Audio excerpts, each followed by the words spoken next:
We all likely anticipated this day would come, but to be honest, I personally didn't think it would happen this soon. Unfortunately, some people couldn't grasp the seriousness of the situation and couldn't reach that point without restrictions.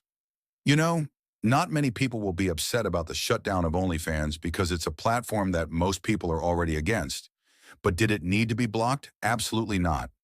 After that, another platform disliked by many, Censorship, was shut down. Then there was a lot of talk in Parliament about blocking TikTok. Later, platforms like Twitch and Kick were also blocked. Following all this, Wattpad was finally shut down. And today, perhaps unexpectedly for many, Instagram has been blocked.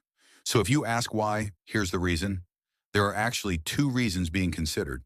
But the first one is that Instagram supposedly doesn't comply with catalog crimes. Because of that, it was shut down. Catalog crimes include things like sexual abuse of children, encouraging suicide, and insulting Ataturk. So, supposedly, Instagram allows these kinds of content, and that's why it was shut down. As I always say, and I'll say it again, shutting down an entire platform because of mistakes made by one or two users is not a reasonable thing to do. If that's the way it's going to be, then there shouldn't be any social media platforms at all, which is absurd. In fact, if that's the logic, even television should be banned directly. Now let's get to the second reason, which, if true, is really quite funny. As you know, recently, Hamas leader was killed.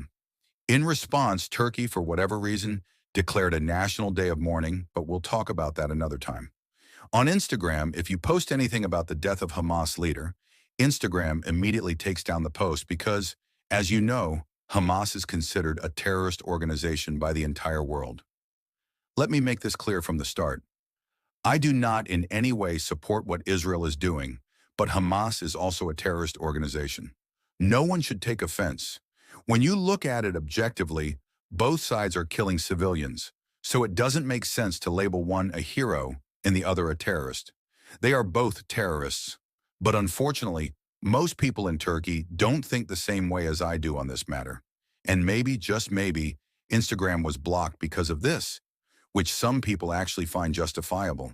Some people have said in videos, Instagram censors us, now it's our turn to censor them. And they're actually praising this move. One of the things that irritates me the most is this. Instagram censors us, so we censor them. Great, well done. Are we supposed to applaud this? What exactly do you expect from us? And the funny part is that Erdogan has Instagram blocked, but then goes and posts a Happy Friday story on Instagram. I swear I'm in awe of our president's intelligence. It's truly inspiring. Anyway, I don't want to comment too much on this because I might say something wrong, but I think you all understand what I'm feeling. I could say more, but I'll save that for after the election. I think those who get it, get it. Now, I'd like to ask some of you a question. Are you truly satisfied with the current level of censorship in Turkey? If you're not, let me tell you that you're partly to blame for this, because when other platforms were blocked, you didn't react at all. But now, when it's a platform that you frequently use, and your freedom is being restricted, you probably understand the meaning of freedom much better. That's one of the reasons I've always stood against government bans. I don't need to be an OnlyFans user to oppose its ban, or a Wattpad user to oppose its ban. Being a resident of Turkey is enough for me, because if you look at it, this censorship doesn't just apply to these people. It applies to all of us. The state is basically saying, all right, you weren't using it anyway, but now you definitely can't use it because I'm banning it. Who are you to decide what apps I can or cannot use? No matter the reason, banning an entire platform because of some of its users is nothing but nonsense. Maybe many of you haven't realized, but these people are trying to impose their own truths on us. They want Turks to just watch TV, watch a Haber, believe Turkey is a superpower, and so on. One of the biggest reasons the state hates social media so much is because social media actually has a lot of power in Turkey. We can react to some of the injustices in Turkey through these platforms. And this way, the state can hear the people's voice. But of course, on the other hand, they kind of don't want these things to happen. That's why they keep banning platforms with ridiculous excuses. Right now, all I'm asking from you is to show as much resistance to this ban as you can, because staying silent won't do any good.